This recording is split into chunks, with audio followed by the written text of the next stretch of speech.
Hello, நம்ம இன்றைக்கி பார்க்க போகிறது பம்கின் எரிஷேரி. இது ஓண சദ്യயில் வரக்கூடிய ஒரு டிஷ்ஷு.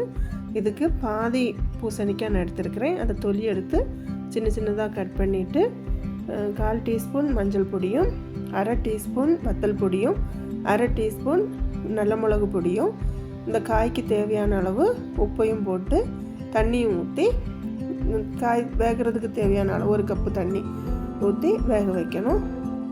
அதுக்கப்புறம் பெரும்பயிறு 1 கப்பு நைட்டு ஊற போட்டு 2 விசில் வச்சு வேக வச்சு எடுத்து வச்சுருக்கிறேன். இது காய் வந்ததுக்கப்புறமா போடணும். இனி அரைப்பு ரெடி பண்ணுவோம்.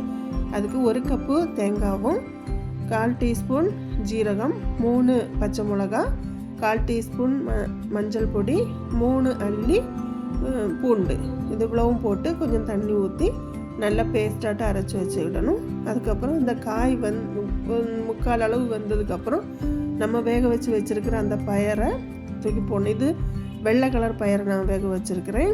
ரெட் கலர்லேயும் இருக்கும், அதுவும் அந்த பயரும் போடலாம்.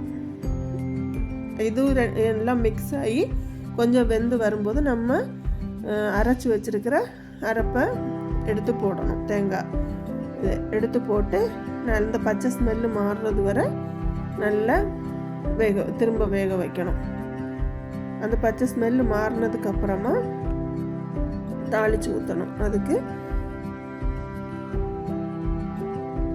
ஒரு சட்டியில் 1 டீஸ்பூன் தேங்காய் எண்ணெய் ஊற்றி கடுகு உளுந்து போட்டு காஞ்ச மிளகாவும் போட்டு கறிவேப்பிலையும் போட்டு அதுக்கப்புறம் கொஞ்சம் தேங்காய் வறுத்து வச்சுருக்கணும். அந்த வறுத்த தேங்காவையும் எடுத்து போட்டு தாளித்து ஊற்ற வேண்டியதான்.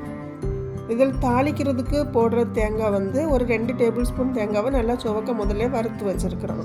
வறுத்து வச்சுட்டு அதுக்கு கூட தாளிக்கும் போது அதுக்கு கூட போட்டு ஊற்ற வேண்டியதான். Pumpkin erissery ready. நல்ல டேஸ்ட்டாக இருக்கும். ட்ரை பண்ணி பாருங்கள். சப்ஸ்கிரைப் பண்ணிக்கோங்க, கமெண்ட் பண்ணுங்கள். தேங்க்யூ.